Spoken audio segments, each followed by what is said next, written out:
नमस्कार, प्रणाम, स्वागत बाटे आप सबके राइटर बागी भाई के चैनल पर। भैया आज उपस्थित बनी रुआ सबके बीच में लेके भोजपुरी लोकगीत एकदम नया मीटर। और दिल से बताओ तनी भैया कि नया म्यूजिक बनवा के बढ़िया ढंग से गायकी कर दे तो गाना 100% बच जाए। भैया बहुत मस्त मीटर लिखले बनी।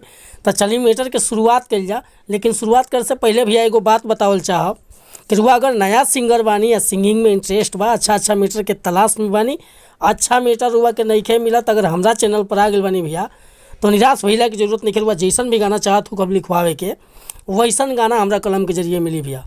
बिल्कुल उचित चार्ज लेनी भैया, लेकिन मीटर मन पसंद के देनी। रुआ कोनो भी मीटर लिखवा सकते हैं, चाहे orchestra song, love song, sad song, देवी गीत, भोला भजन, श्याम भजन, चाहे धोबी गीत, हर तरह के मीटर मिली बिल्कुल उचित चार्ज पर।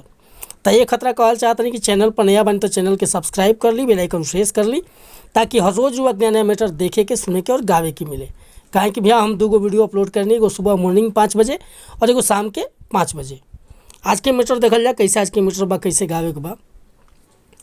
बहुत पुराना एगो गाना रहे कि फिरकी वाली तू कल फिर आना, नहीं फिर जाना तू अपनी जुबान से, हो तेरे नैना है जरा बेईमान से। यह लय बा। जानते बनी आजकल हिंदी के धुन के कॉपी भोजपुरी नया म्यूजिक बनवा के लोग गावत टे, खासकर नीलकमल भैया। देखिए आज के मीटर के गाओ बा कि सुनो रानी होय चढ़ली जवानी में नशा बेहिसाब बा, आ तोहरा कोमर के न कोनो जवाब बा। सुनो रानी होय चढ़ली जवानी में नशा बेहिसाब बा, आ तोहरा कमर के न कवनो जवाब बा। तोहर हौसल करे जवे में धसल फिगर लाजवाब बा, आ तोहरा कमर के न कवनो जवाब बा।